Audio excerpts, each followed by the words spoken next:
घातांक में जो पहले पढ़ा था उससे थोड़ा आगे बढ़ते हैं। घातांक का ही ये दूसरा पार्ट है। इसमें एक्सरसाइज 2C से आगे चलेंगे।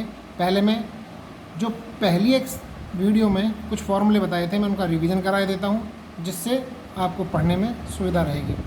वो फॉर्मूले, पहला फॉर्मूला था a की पावर m गुणा a की power n equal to a की पावर m प्लस n।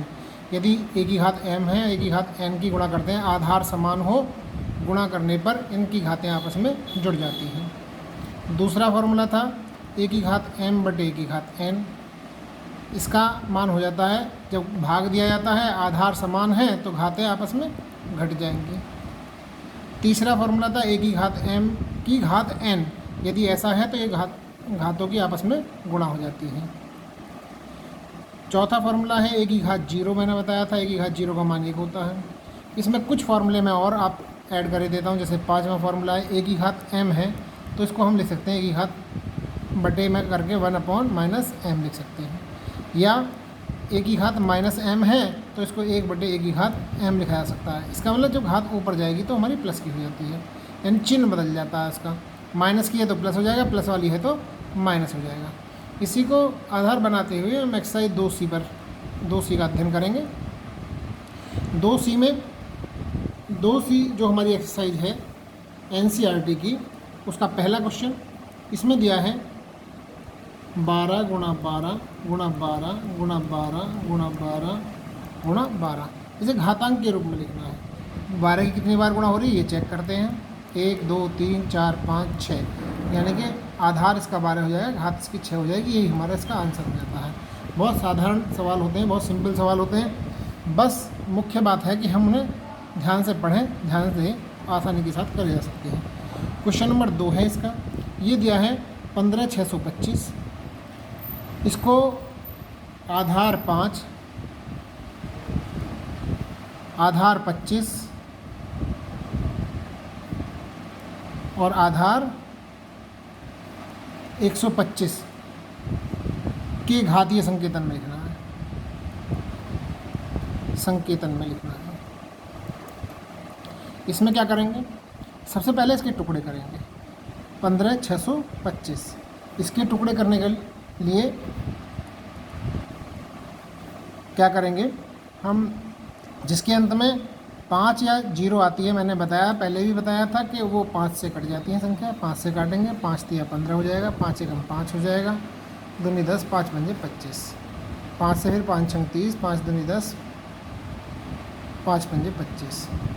5 से काटेंगे 125 बार कटेगा, 5 से काटेंगे 25 बार कटेगा, 5 से काटेंगे 5 बार कटेगा, और 5 से काटेंगे तो 1 बार कटेगा। इसका मतलब आया, यदि हम इसके फैक्टर करते हैं 15,625 के, तो ये टुकड़े आएंगे 5 गुणा 5 गुणा 5, 3 6 बार है, गुणा 5 गुणा 5 गुणा 5, यानी कि 5 की घात 6।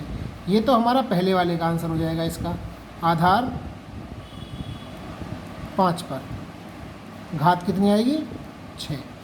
अब दूसरा कहा गया है आधार 25 पर। 25 के लिए हमें 25 को के पार्ट बना लेने हैं इसमें। 25 यानी कि इसको लिख सकते हैं हम 15,625 को 25 गुणा 25 गुणा 25। इसका मतलब 25 की घात 3, तो ये कितना हो जाएगा, आधार 25 और घात 3 हो जाएगी इसकी। इसी प्रकार 125 में करना है, तो इसे 15,625 को लिख सकते हैं आपके 125 के रूप में लिख लेंगे, यानी कि 3 के फैक्टर यहाँ से ले लिए हमने। 5 पंजे 25 पंजे 125, 125 गुणा 125 लिख सकते हैं। तो इसे 125 की घात 2 हो जाएगा। इसमें आधार 125 हो जाएगा और घात 2 हो जाएगी। इस बात का हमें ध्यान रखते हुए सवालों को करना है। कुछ आगे बढ़ते हैं और फिर सवाल करेंगे, अगली एक्सरसाइज पे पहुंचेंगे। धीरे धीरे थोड़ा सवालों का रूप बढ़ाएंगे, आपके समझ में आते चले जाएंगे। जैसे हमारा ये सवाल दिया है कि क्वेश्चन नंबर 5 है 1000 बटे 1331। इसको आधार 10 बटे 11 के घातीय संकेतन में लिखना है। घातीय संकेतन में व्यक्त करना है। तो इसे लिखेंगे, इसके दोनों के टुकड़े कर लेंगे, 1000 के टुकड़े करेंगे, 10 100 बार कटेगा, 10 10 बार कटेगा, 10 एक बार कटेगा। चूँकि 10 और 11 के रूप में लिखना है तो 10 और 11 से ही काटेंगे इसे। 13 31, इसे 11 से काटेंगे, ये आ जाएगा 121 बार। फिर 11 से काटेंगे, ये 11 बार कट जाएगा, 11 से काटेंगे, एक बार कट जाएगा। तो इसको हम लिख सकते हैं 10 की घात 10 गुणा 10 गुणा 10, 11 गुणा 11 गुणा 11। इसका मतलब 10/11 की घात 3। ये हमारा इसका आंसर हो जाता है। इसके अन्य सवाल भी और हैं जिसे आप अपने आप करेंगे। क्वेश्चन मैं लिखे देता हूँ, जिसके पास किताब नहीं है वो इनमें से कर लेंगे। जैसे क्वेश्चन एक ये है कि 10 24/10 89 को वर्ग के रूप में, अर्थात घात 2 के रूप में लिखना है। और नेक्स्ट क्वेश्चन हमारा 512/729, इसे घन के रूप में, अर्थात घात 3 के रूप में लिखें। लिखो। ये दोनों क्वेश्चन आपको इस एक्सरसाइज के और करने हैं। इससे थोड़ा और आगे बढ़ते हैं, थोड़े और बड़े सवालों की ओर चलते हैं जो फॉर्मूले पे बेस्ड हैं। उन सवालों पर हम ध्यान देंगे। वो सवाल हमारे 2D के अंतर्गत आते हैं। एक्सरसाइज 2D जो NCERT की किताब आपकी इसमें लगी हुई है, उसमें 2D एक्सरसाइज की सवाल, पहला सवाल जिसे हमारे को दिया है इसका 3 की पावर 4 3 की पावर 5 इंटू 3 की पावर -9, इसका मान ज्ञात करना है। जो घातें हमारी गुणा की होती हैं, समान आधार हो, वो सब जुड़ जाती हैं। इसको लिख सकते हैं हम 3 की घात 4 + 5 - 9 जुड़ गई। जो चिन्ह हमारा जैसा है वैसा ही आएगा। तो 3 की पावर 9 - 9, इसका मतलब 3 की पावर 0। और पहले मैंने फॉर्मूले में बताया किसी की भी घात संख्या 0 होगी तो उसका मान 1 होता है। इसका आंसर हमारा 1 हो जाएगा। ठीक है, आगे चलते हैं। जैसे हमारे को दे दिया क्वेश्चन नंबर 3 है, इसमें दिया 1/2 की घात -2 गुणा 2 की घात 2। इसको करने के लिए क्या करेंगे, इसको माइनस है तो 1/2 की घात 2 हो जाएगा, यानी कि ये ऊपर जाएगा गुणा 2 की घात 2। इसका मतलब 2 की घात 2 गुणा 2 की घात 2, 2 की घात 4 इसका आंसर हो जाएगा। अब और सवालों पर ध्यान देते हैं। इसी प्रकार के सवाल हमें करने को एक्सरसाइज में देखने को मिलेंगे। क्वेश्चन नंबर 5 है, जैसे 5 का पहला पार्ट ये दिया है हमें 1/3 की पावर -2 गुणा 3 की पावर 2 भाग 3 की पावर -3। इसको करने का तरीका वही, पहले घात को सरल कर लेंगे, इसको ऊपर ले जाएंगे तो 3 की घात -1 यानी कि 3 की पावर 2 हो जाएगा, गुणा 3 की पावर 2 हो जाएगा, भाग 3 की पावर 1/3 की पावर 3 हो जाएगा। जब हम भाग का चिन्ह हटाते हैं, गुणा का लगाते हैं, तो संख्या को उल्टा कर देते हैं। 3 की पावर 2 3 की पावर 2 इंटू 3 की पावर 3 हो जाएगा। अब सारी घातें जुड़ जाएंगी। 3 की पावर 2 + 2 + 3, 2 और 2 4 3 7, 3 की पावर 7, ये इसका आंसर बन जाएगा। इसका थर्ड पार्ट देखिए, 3 की पावर 0 + 3 की पावर -1 + 3 की पावर -2, इसको सरल करना है। किसी की भी घात 0 का मान मैंने बताया आपको 1 होता है।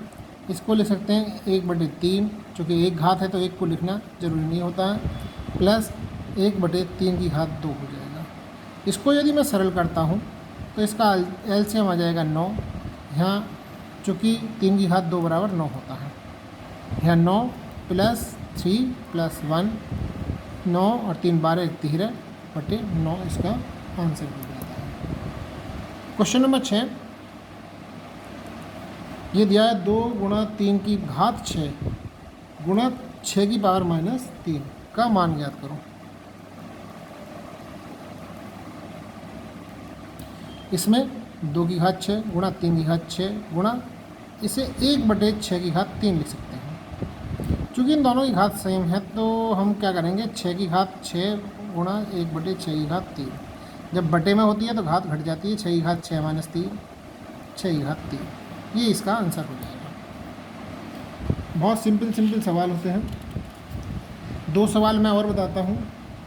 2 सवाल आपकी कुछ सवाल आपकी एक्सरसाइज के लिए रह जाएंगे और ये चैप्टर आपका पूरा हो जाएगा। इसके बाद हम नेक्स्ट चैप्टर नेक्स्ट वीडियो में अध्ययन करेंगे। जैसे मैं एक क्वेश्चन और बता रहा हूँ इसमें, क्वेश्चन नंबर 8 ये दिया है हमें 3/5 प्लस 3/5 प्लस 3/5 भाग 7/5 यहाँ दिया है। इसे सॉल्व करते हैं। इसका मान हो जाएगा हमारा 1, किसी की पावर 0 का मान 1 होता है, ये 3/5 हो ही जाएगा, प्लस 9/25 हो जाएगा। भाग की जगह गुणा का चिन्ह लगाओ, इसे उल्टा कर देंगे, 5/7 हो जाएगा। इसको सॉल्व करेंगे, इसका एलसीएम 25 आ जाता है। 25 प्लस 15 प्लस 9 गुणा 25/49। 25 और 15 40, 9 49, 49/25 इंटू 25/49। ये कैंसिल इससे, ये कैंसिल इससे, इसका मान एक आंसर हमारा हो जाता है। 9वां क्वेश्चन इम्पॉर्टेंट क्वेश्चनों में से आता है। 2 की पावर -2 माइनस 2 की पावर -3 माइनस 2 की पावर -2 माइनस 3 की पावर -2, और इसको हमें सॉल्व करना है।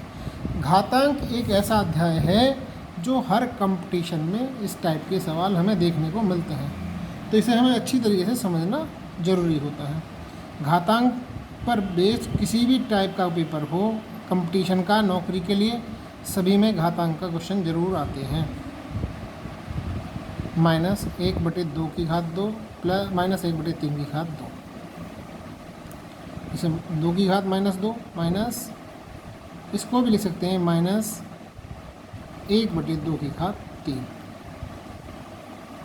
माइनस। इसको सॉल्व करेंगे, ब्रैकेट को, छोटे वाले ब्रैकेट को, 4 और 9, 9 चौक 36, इसका एलसीएम आ जाएगा, यहाँ 9 प्लस 4 आ जाएगा। 1/2 की घात 2 लिख सकते हैं, माइनस प्लस हो जाएगा, 1/2 की घात 3 माइनस प्लस हो जाएगा, 13/36। इसका भी एलसीएम 2 8 और ये हमारा आ जाएगा 36। 8 और 4 का एलसीएम देखना है, 4 से काट देंगे, 4 नाम 36, 4 दूनी 8, 4 एकम 4, और ये 4 दूनी 8 नाम 72 हो जाएगा, और यहाँ आ जाएगा 18 प्लस 8 से भाग दें, 8 नाम 72, 9 आ जाएगा, प्लस 36 दूनी 13 दूनी 26 आ जाएगा।